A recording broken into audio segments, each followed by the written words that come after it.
మన ఫ్యామిలీ అందరికీ హాయ్ అండి. ఈ మధ్యన ఒక 2 వీడియోలు పచ్చిపులుసు వీడియోలు పెడితే వంకాయ లేకుండా పచ్చిపులుసు ఏంటి అని కామెంట్లు పెట్టారు చాలామంది. సరే వాళ్ళకి తెలిసింది వాళ్ళు చెప్పారు, నాకు తెలిసింది నేను చెప్తా. వంకాయలతో చేస్తే మేము వంకాయ పచ్చిపులుసు అంటాం, మామిడికాయతో చేస్తే మామిడికాయ పచ్చిపులుసు, అచ్చం ఉల్లిపాయతో ఉల్లిపాయ పచ్చిపులుసు అంటాం. ఈ రోజు అయితే వంకాయ పచ్చిపులుసు చేశాను. ఎలా చేశానంటే 4 వంకాయలని నిప్పుల మీద కాల్చానండి. మెత్తగా అయ్యే వరకు నిప్పుల మీద కాల్చి పక్కన పెట్టాను. అలాగే 8 ఎండుమిరపకాయలు కూడా కాల్చానండి.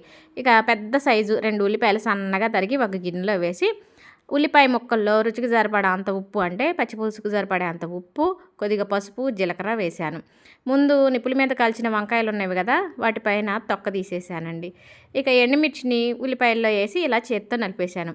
మీరు చేత్తో ఇలా నలిపితే మంట అనిపిస్తే రోట్లో కచ్చపచ్చ నూరండి, మరీ మెత్తగా నూరకండి, బాగోదు. ఇక ఇప్పుడు ముందు కాల్చిన వంకాయలు ఉన్నాయి కదా, ఆ వంకాయలు తొడిమెలు తీసేసి ఈ వంకాయలు మెత్తగా గుజ్జులా అయ్యేంత వరకు ఉల్లి ముక్కల్లో వేసి చేత్తో ఇలా కలిపేసి ఇలా 1 నిమిషం కలిపేసిన తర్వాత ముందుగానే ఒక ఉల్లిపాయ సైజ్ అంతా చింతపండు నానబెట్టాను. నానబెట్టిన చింతపండు రసం కూడా వేసి పులుపు చూసుకొని పులుపుకు తగినట్టు కొద్దిగా నీళ్ళు పోసేసుకోవాలి. పచ్చిపులుసుకి బెల్లం వేస్తే చాలా బాగుంటుంది, కానీ బెల్లం వేసిన వీడియో మిస్ అయ్యిందండి. మీరు మాత్రం కంపల్సరీగా కొద్దిగా బెల్లం వేసుకోవాలి. ఏ పచ్చిపులుసు అయినా తాలింపు వేయకపోయినా కానీ కమ్మగానే ఉంటుంది, కానీ తాలింపు చేయకుండా తినకూడదని ఈ మధ్యన అంటున్నారని నేను తాలింపు చేశాను.